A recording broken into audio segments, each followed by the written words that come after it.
I'm Danielle Smith for Common Sense Calgary. We are interviewing candidates for the upcoming civic election for Calgary City Council, and joining me now is a Ward 12 candidate, Teresa Hargreaves. Teresa, thanks so much for being with me today. And thank you very much for having me as well today. Yeah, so you put your hat in the ring last time around as well, and here you are again. Why is it that you feel so passionately about wanting to represent Ward 12? Well, it's part of not just Ward 12, but all of Calgary as a whole. I was born and raised in Calgary, and Calgary just doesn't feel like the same place as it used to be for me as I grew up and followed city politics and was part of the city for so many years, and just seeing the changes and things of that nature. And especially in my ward, my husband and I were the fourth person in the whole ward, with the exception of the small little shepherd village. But other than that, we were the fourth person in the ward, and we've seen it grow, and we've seen the impact in this, the great neighborhoods and the great neighbors that we have. And I want to do better for them as well, so they can grow as the same way as we grew within our neighborhood. What do you think has gone wrong in the time that you've lived in Calgary and watched this? Number one right now with COVID, and it's not just COVID and oil and gas, but just there's people that are so much out of work. There's people that are striving to be better. They come to Calgary to do better. They want to be Calgarian, and they're proud of it. And I just feel that sort of has been left aside, and people are just now in survival mode. Mm-hmm. Tell me about Ward 12 in particular. When you're talking to constituents, knocking on doors, what are people telling you are the top three issues? The top issues would be safety, communication for sure, and I think infrastructure is part of our big problem as well. Last election, there was over 350,000 registered voters, and we just don't have the infrastructure to manage that many people. And part of the safety as well, we don't have enough police. We have quite a few fire departments, but not enough policing and boots on the ground for that many people within the neighborhood. And now we're expanding to the east of us as well, with two newer areas coming in, and how many more housing and how many more people will be coming in with those as well. Talk to me a bit more about the infrastructure you think is lacking. Is it a matter of not having enough community halls and community centers and arenas and swimming pools, or is it the Green Line LRT and transit? Just elaborate on that a little bit more. It's more transit and better road services as well. A lot of people do take transit from our areas, but a lot don't right now, especially with the COVID and things. People are working more from home. But you just drive to go to a store, and there's just traffic everywhere. There's a light after light after light, and it's just better to maybe look into something and say, how can we make this traffic flow better instead of just all these lights so people can get in and out of one block to another block type of thing. All right, well, let me talk about the outgoing Councillor Shane Keating, because he made the Green Line one of his big pet projects. Do you think that was the right priority? It is a priority, especially when Shane was actually looking into it for our ward, because it is a huge area, quite huge, and it's getting bigger, like I mentioned. But the biggest thing that Shane was trying to do too is get people out of, in and out of the neighborhood quickly and faster, and have opportunities so we don't have all these cars on the road. However, right now with COVID, is that Green Line really necessary, or can we actually look at other alternatives, such as a dedicated, use the Green Line infrastructure, but just don't lay the tracks, and just have a dedicated bus route going back and forth like the Green Line. That would save us some money at the moment. And then maybe use that Green Line right away for other services, such as fire, ambulance, and police services, if we do need a quicker way for them to not be in traffic and get around and scoot to get to the emergency they have to get to. All right, let's talk a little bit more then about the outgoing councillor. Are there decisions that you would have made differently if you'd been elected last time?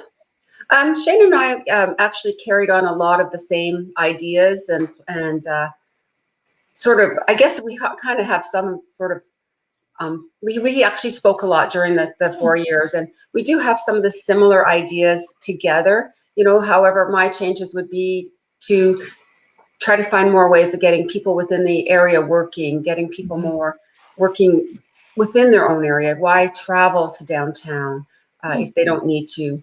That would be kind of more the thing, and more safety orientation. We really need more safety. And the Green Line does cause a lot of concerns for people in the area, as we probably saw it as some people had friends who are in Royal Oak, And when that line extended off into Royal Oak and up in that area, that more and more crime took place. So there is concerns in our area as well that these green lines come in, there's opportunities for more and more crime to take place. Talk to me, like this is one of the big challenges, and you pointed it out. I think a lot of people do want to live and work closer to home, but the city's business model and budget model has been centered on having a vibrant downtown core with a lot of tax base coming from those buildings. Now, there's been a shift, obviously, because we've lost about, I think the estimate is 100 to 140,000 workers downtown, and that caused the tax base to shift to the small businesses, became burdensome, and now we're talking about shift to residential. So there's a few questions in here. First would be, if you envision more work taking place in the outlying communities, what happens to downtown? Like, what do you think the vision is for downtown? Well, there's a lot of good opportunities still for downtown. I think part of what we don't have downtown is a lot of ownership. So there's all these beautiful buildings that, why can't we have a mixed residential and commercial office type scenario downtown? And I know there's been talk of that, but I think if we kind of mixed that up, there's more ownership, more pride again going back into downtown. You'll collect more taxes because you have more and more people buying into it. And it's not just one big company saying they're going to pay this much in taxes every year. You can now spread that tax base over many different people. And if you also know if it's zoned correctly, then they can turn that into a proper commercial little home office type building as well. Because I know there was quite a few that were in Eau Claire back in the day. And just this ideas along that, there's just not that much home ownership down in the core area. All right, let's talk broadly about the budget issues. When you're talking with constituents, what are they telling you on spending? Is it too much, too little, or about right? Taxes, too much, too little, or about right? Give me some sense of what people are concerned about. Yeah, the constituents really haven't mentioned anything yet to this date about the tax base, where we're at, or what we're doing. They haven't really said anything about that. I just think people still want to have good services, so we need to find a balance where, how are you going to manage your services plus keep the taxes in line? Again, people are just living, not everyone, but some people are living paycheck to paycheck because of COVID. And we want to make sure that this is still a sustainable city for all.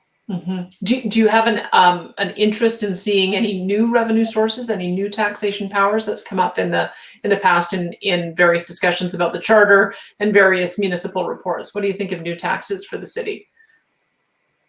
That depends on what the budgets come down as well. Like, as you know, being that you were also in provincial politics, the province does their taxes and their budgeting in May, and then the city does their budgeting in November. So we're always behind the ball. So you're always kind of a year behind where you're at. And, we didn't plan for COVID to be this long in our lives and shutting down so many businesses and people's livelihoods. So I think we'd have to look at that, not only once people get more immunized and hopefully get this COVID under control, but look at that in the next budget and say, where are we really at? What kind of taxes do we want to make? And how do we want to create opportunity to get Calgarians, number one, back to work and living the lifestyle they came to Calgary to live for, or want to stay here for? Let me talk about the other side then, which is the spending side. Do you have some thoughts about how you might address spending issues? Do you think that spending needs to be streamlined, or if efficiency is found in any way? One of the big ticket items, of course, is wages and benefits and pensions. Do you have any thoughts on what should be done there?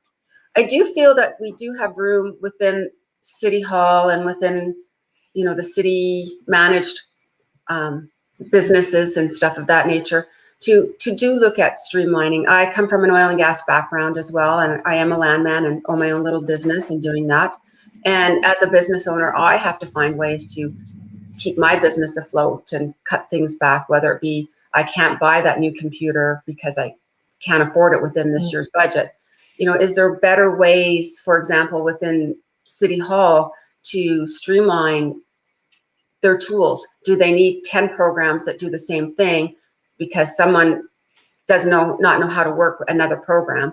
Or can we put them into proper training and have one program instead of paying 500 different licensing fees at so many dollars per month, and have one licensing fee, or that type of idea. There's got to be better ways to streamline things and cut some of the red tape out, and make it easier for not only the city Calgarians, but the city employees as well.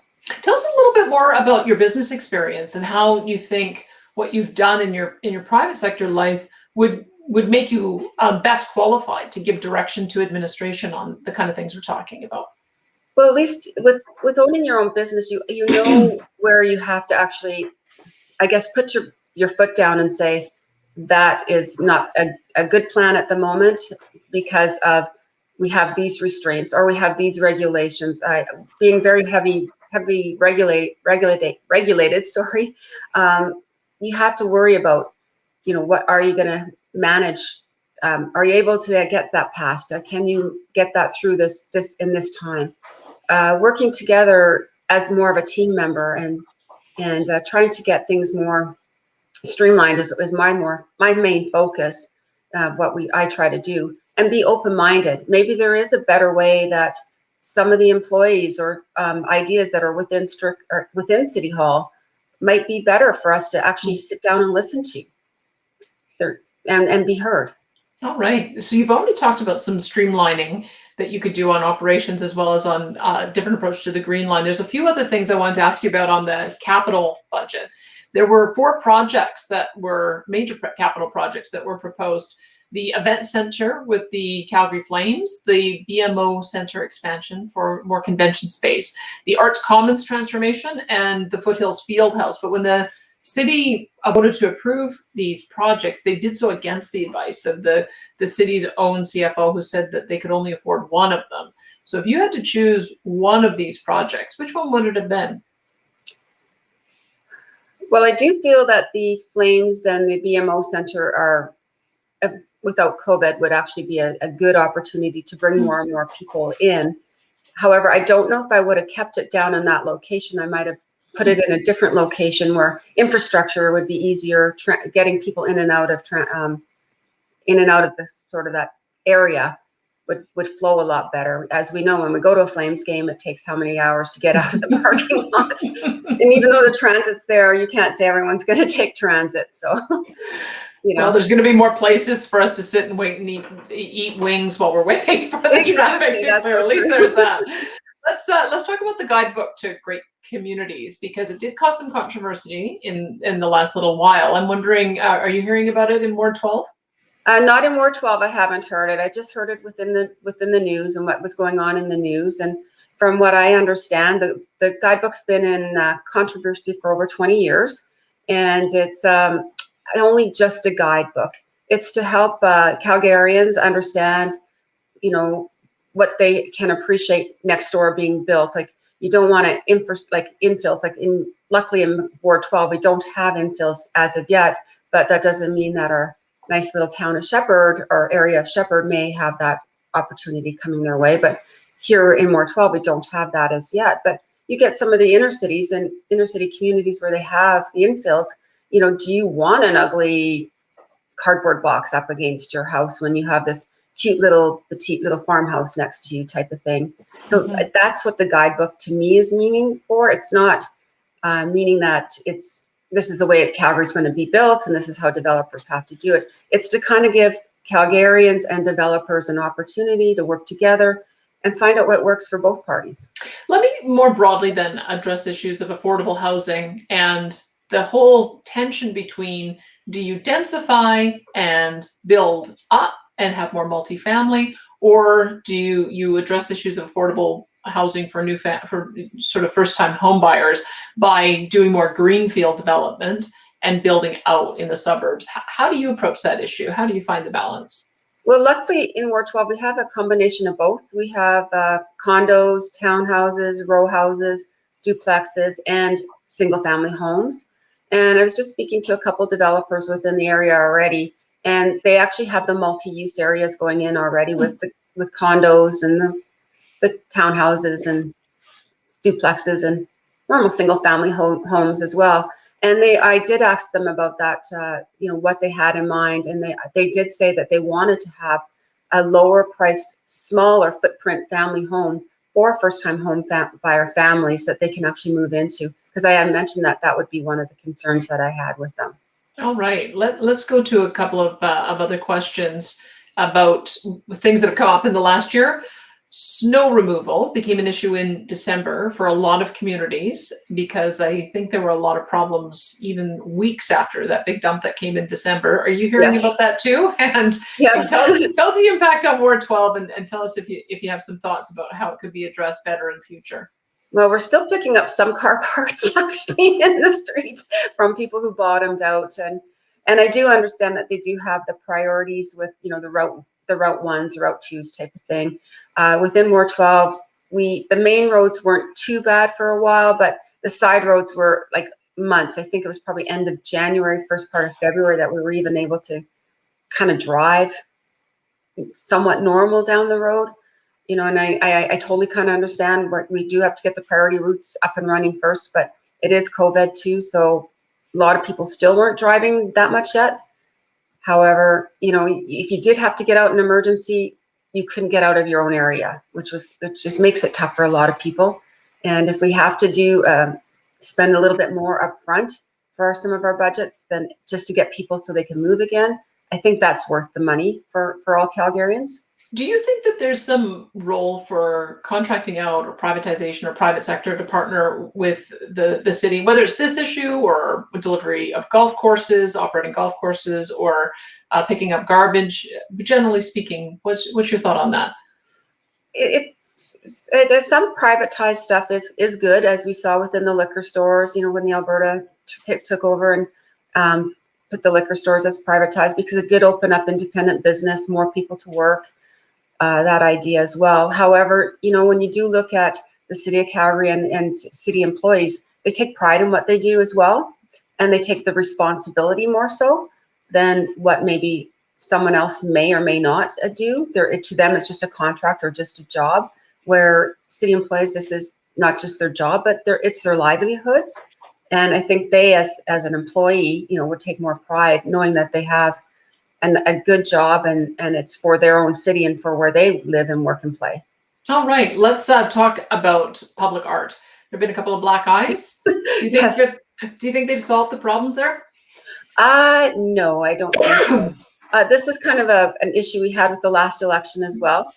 And I kind of had an idea back in the last election with the public art. We have such great universities, and we also have Alberta College of Art here within Calgary.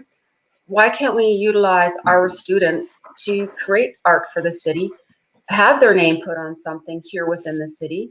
It would be next to free, and these students would just love to say, I built that, or my name is on that, and take pride and ownership in what they've done here and see it. And I know we need to have so much art that's coming outside of within the city of Calgary or Canada per se. Well, not at this moment, but we could have done an exchange student type program as well, where maybe a Calgary student can go to Japan and do some art there, and we can get a Japanese student and do some art here for us. All right. Let me ask you, you've already commented on the priorities for policing, fire, and EMS in your community, but I wanted to ask you about the campaign that took place in the last year. It was called Defund the Police, and the notion behind it was to take a portion of the police budget to put towards other types of social service response for mental health and addiction. Do you support that approach? I do, in some ways. I do feel we do, especially right now with COVID, there is a lot more mental health and a lot more addiction that has been taking place just with self-isolation and people just not being themselves. I've noticed it with just some friends of mine that they seem a little more depressed than what they usually have been. I've seen it in some children, you know, where they're more depressed, or other friends of mine who have, you know, called me and said, you know, hey, Teresa, you know, my son's a little down today because he can't go out and play with his friends. So I do see that. However, though, I do also see that we do need more boots on the ground, especially within Ward 12. So part of me is saying I don't want to see more funding being taken away from our police budget for other issues when we really do need more boots here within our ward, especially if we do get more transit and people coming within our area that may have never been there before. Right. All right. Let me talk to you in just these final questions about the role of the council member as you see it. Couple things. First off, is the issue of referenda. I want to get a sense of whether or not you think that there are issues that are appropriate to put to the people for a general vote, or if the council member should be making all of those decisions themselves. So there were two cases that came up: issue of fluoride, that's going to the people; the issue of reducing speed limits to 40 kilometers per hour, they made the decision on that themselves. What do you think? What would you have done? Well, I know for sure the 40-hour one, when I was actually door knocking the last election, the 40K, that was one of the main issues that I was almost every door. We need to lower the speed limits within the actual neighborhood. Mackenzie Town and a lot of the neighborhoods already made the streets narrower so that you couldn't go as fast, but because it was still 50, people were still trying to drive 50. So that I can see as being a good thing. But then I also heard that door knocking. So I knew that if I was councillor, that would be an okay decision to make, being that that's what they were telling me back then. With fluoride, I do feel that that should be a citywide vote. There's different pros and cons on that. And do people want to spend the money to actually get the system back up and running, get the fluoride back into the system? Some people have it because they don't need it for health reasons. So I think that one should go back to the city to vote on it for themselves. And then they know where the money goes if they want to go that way. All right, let me do one last one, because from time to time you're going to come up with a situation where the city administration is recommending something that they will say is for the benefit of the city as a whole, but your constituents may want you to vote the opposite way. What would be your way of balancing that? What would you do in those situations? Well, I work for them, and so I have to listen to them, and I feel that and this is where my project management comes in handy as well, that you do have to listen. Part of it, 90% of our job is communication and listening to them. And they're the ones who voted me in or at the time, and I need to work for them. And if 90% of them say, I want this to go our way, I'd have to be the councillor would say, no, unless it's a benefit for a whole of the city where I can see every community benefiting the whole city. All right. Well, thank you so much for your time today. I appreciate the conversation. Thank you very much. You got it. That was your Ward 12 candidate, Teresa Hargreaves. Thank you. Thank you.